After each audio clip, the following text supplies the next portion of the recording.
बिस्मिल्लाहिर्रहमानिर्रहीम, अस्सलाम वालेकुम। मैं हूँ शाहिद सकलैन और आप देख रहे हैं मेरा यूट्यूब चैनल। आज की ये वीडियो जो है ये दुआ ज़हरा केस के हवाले से है। मेरी बड़ी दिनों से कोशिश थी, मेरी कई दफ़ा बात भी हुई है।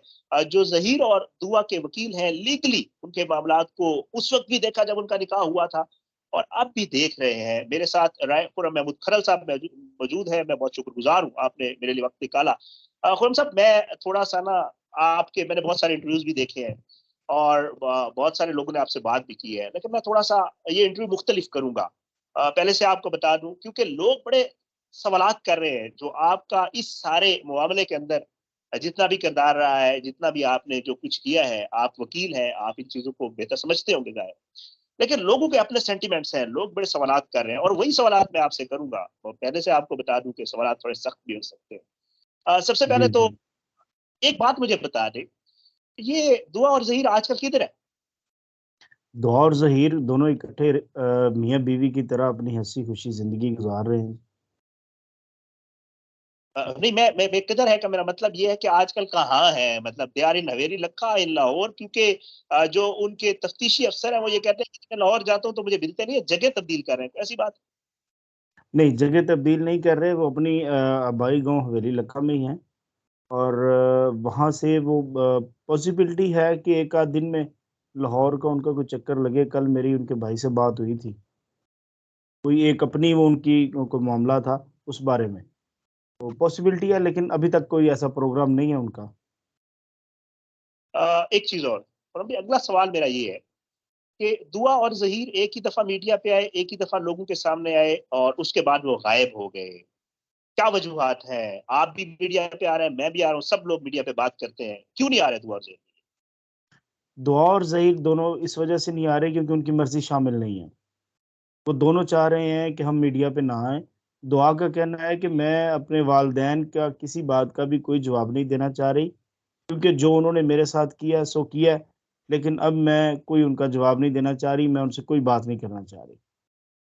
दुआ इस और अभी वजह एक से नहीं आ रही जी, जी, जी, और जी, जी। ज़हीर जो है वो भी मीडिया पे नहीं आना चाह रहा। उन्होंने कहा जी कि हमने शादी कर ली है, हमें अपनी ज़िंदगी गुज़ारने दें, हम हँसी-खुशी रह रहे हैं। अगर किसी को कोई मसला है तो वो हमें आ जाए, मिले हमसे, हम इनकार नहीं करेंगे मिलने से, लेकिन हमें तंग ना किया जाए। मुझे बताएँ, मैं आ जाता हूँ लाहौर, दुआ और ज़हीर मुझे मिलेंगे अगर मैं लाहौर आ जाता हूँ? ये उनकी मर्ज़ी होगी तो। अच्छा, ठीक है। अच्छा, मुझे ये बताएँ, कराची अदालत ने हाई कोर्ट ने नोटिस किया है, क्या पोज़ीशन है? 19 को जा रहे हैं दुआ और ज़हीर, या आप जाएँगे या क्या मामला? अगर हमें नोटिस आएगा तो हम देखेंगे, जो एज़ पर लीगल हमें बनता है कि अगर सिंध हाई कोर्ट अगर हमें नोटिस करती है और हमें नोटिस मौसूल हो जाता है, तो हम देखेंगे हमें जो हमारी लीगल प्रोफ़ेशनल ड्यूटीज़ बनती हैं और हमने भी कानून का जो रास्ता लेना है, वो उसके मुताबिक हम देखेंगे। अगर हमें नोटिस ही नहीं आता और क्योंकि जो एक प्रेस कॉन्फ्रेंस हल्की-फुल्की सी हुई है जो मेहदी साहब के वकील साहब ने बताया कि जी, ऑफिशियल्स को सवाल किया गया है कि ये आपने 164 की स्टेटमेंट कहाँ से लेके आए हैं जो ठीक नहीं है, जो हमें लगता है और हमें प्रोवाइड भी नहीं की गई।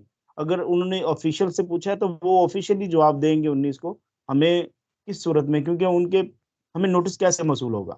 क्योंकि खुद वो कह रहे हैं मीडिया पे आके कि हमारे पास तो वेयर अबाउट्स नहीं है। जब उनके पास वेयर अबाउट्स ही नहीं है, तो किस तरह हमें नोटिस मौसूल होगा? ये तो एक कानून का एक तरीका है ना जी। पिटीशन में एक रिस्पोंडेंट हमें बनाया तो उनका हमारा मुकम्मल एड्रेस होगा। उनके पास अगर हमारा मुकम्मल एड्रेस नहीं है, तो हमें नोटिस कैसे मौसूल होगा? अगर हमें थ्रू प्रॉपर चैनल या थ्रू प्रॉपर जो एक लीगल वे है, उसके ज़रिए भी अप्रोच किया जाता है या नोटिस मौसूल होता है, तो हम ज़रूर उस प्रोसीडिंग्स को जॉइन करने की कोशिश करेंगे अब खुरम और भाई मैं देखेंगे कि थोड़ा हमारा जो हमें रेमेडी बनती है, हम वो भी अवेल करेंगे।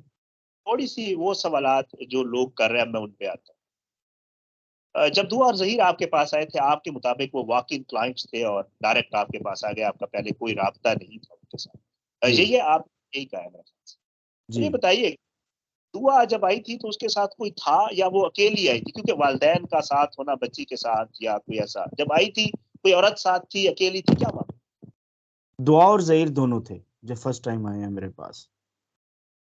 मुझे अगला सवाल मेरा थोड़ा मज़ीद सख्त होगा। मुझे ये बताएँ कि जी, जी। आपको कैसे पता चला कि दुआ 16 साल की है, 18 साल की है? आपको देख के पता चला? आपको कैसे पता चल गया कि आप सारा? किसी बंदे के पास ऐसी कोई कसौटी नहीं है जो सिवाय देखने के, सिवाय जो एक हम प्रोफेशनल एडवोकेट है, वकालत करते हैं, एक रैशनल आंसर जो करना होता है, जो कि हमें लॉ में भी बताया गया है कि वो गवाह, वो विटनेस कॉम्पिटेंट होगा जो रैशनल आंसर करेगा एक क्वेश्चन का। मैंने भी उससे इसी तरह इंक्वायरी की, इसी तरह ही उससे क्वेश्चन आंसर किए। उसने बड़े अच्छे तरीके से, खुश उसलूबी से बड़े जवाब दिए, और उसका जो बार-बार ये कहना था कि मेरी एज 18 साल है, मेरे वालिदैन ने कम लिखवाई है। लेकिन मुझे नहीं पता कि उसके पास डॉक्यूमेंट तो कोई नहीं था। अगर आपके पास कोई आएगा तो वो कहेगा जी कि मेरी एज 18 साल है, अगर आपको नहीं भी लग रहा कि उसकी तो मैं 18 नहीं है। मैं देखिए मेरी बात जी, सुनिए, मेरे पास कोई आएगा तो मैं चेक तो करूंगा ना कि मतलब एक लड़की है उसकी एज लग रही है, मतलब मैं भी देखता हूँ, आपने भी देखी होगी। जहीर की उम्र भी नहीं लग रही, वो भी 18-20 साल का लड़का लग रहा है, वो भी जो उम्र बताया मुझे नहीं लग रहा। तो मेरे ख्याल से ये अखलाकी तौर पे तो बनता है कि बंदा चेक करे कि यार इनकी एज है भी कि नहीं। इखलाकी तौर पे जो बनता है, मैंने अपनी पूरी कोशिश की है, पूरी तरह चेक किया है। जो तस्वीरें मीडिया पे दुआ की चल रही हैं, उन तस्वीरों के मुताबिक दुआ की एज 14 साल भी नहीं, 14 साल लग रही है। लेकिन जिस ठीक। तरह दुआ मेरे सामने फिज़िकली मेरे सामने बैठी थी, उसके मुताबिक उसकी एज 18 साल वो अपने मुँह से कह रही है, लेकिन तकरीबन 18 साल उसकी एज है। उसकी, और ज़हीर की एज तो 21 ईयर्स है, उसका आईडी कार्ड बना हुआ है, 2001 की उसकी पैदाइश है, वो मैंने चेक किया है।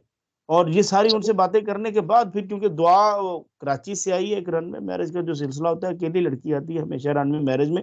अगर माँ-बाप ने साथ आना हो तो फिर वो रनवे मैरिज नहीं होती, वो तो अरेंज मैरिज बाकायदा पूरी एक सेरेमनी हो उसकी, ठीक है, ठीक है, मुझे ये बताइए निकाह कहाँ हुआ था इनका? लाहौर में। ये किसी अदालत में हुआ था या किसी मस्जिद में? ये रनवे मैरिज का निकाह ना तो अदालत में होता है और ना ही मस्जिद में होता है। ठीक है। ये कोर्ट्स की प्रेमिसेस में ही होता है। और निकाह खान वही था जिसका नाम लिखा हुआ? जी, डेफ़िनेटली वही था। बट वो निकाह खान उस बात से मुकर रहा है, वो कहता है मैंने निकाह ख़ां निकाह नहीं पढ़ा है। जी जी। नहीं, असल में पुलिस को गलतफ़हमी हुई है, निकाह ख़ां उन्होंने कोई और किसी और नाम का उठा लिया, सेम नाम का। ठीक। और ठीक वो है। ब अपना बयान दे गया, उसने कहा मैंने तो पढ़ाया ही नहीं है, जब वो निकाह ख़ां होगा ही नहीं तो उसने तो यही कहना है कि मैंने नहीं पढ़ाया। निकाह खान आप जानते हैं, राब्ते में है?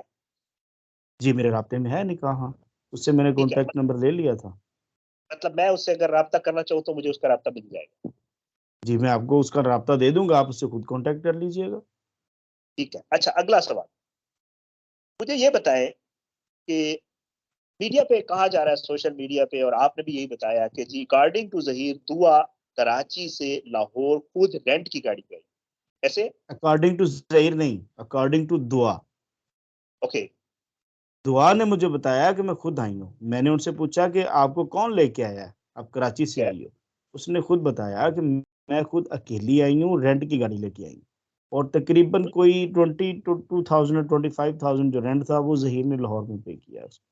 मुझे ये बताएं, मतलब कॉमन सेंस की बात है, तो ये बताएं आपको लगता है कि एक लड़की जिसकी उम्र 14 साल है, 13 साल है, वो खुद रेंट की गाड़ी लेके कराची से लाहौर आ सकती है? मतलब रास्ते में उसको किसी ने चेक भी नहीं किया, उसके पास कोई आईडी कार्ड नहीं है, एक ड्राइवर है, एक लड़की है, वो कराची से निकलते हैं लाहौर आ जाते हैं, इज इट पॉसिबल?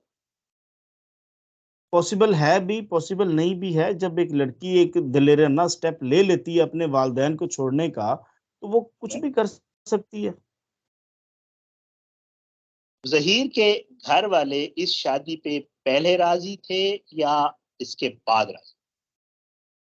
ये तो मुझे ज़हीर ने नहीं बताया कि मेरे वालिदैन पहले राज़ी थे या नहीं राज़ी थे। लेकिन जिस वक़्त वो मेरे पास आए हैं, मैंने उसके बाद ज़हीर के भाई का जो शब्बीर है, उसका फ़ोन नंबर, कॉन्टैक्ट नंबर लिया और उसको कॉल करके मैंने बुलवाया और उसने उस ठीक है। निकाह में शमूलियत की है। ठीक है। उस वक़्त अच्छा उसने मुझे, कहा जी कि हाँ, ठीक है, आप पढ़ा दें, ठीक है, ये सारा मामला जो भी प्रोसीडिंग्स होनी है, जो हमारी लीगल कार्रवाई बनती है, वो करवा दें आप। ठीक है, मतलब वो इसमें शामिल था, मतलब साथ उसने कहा ओके ठीक है करवा दें।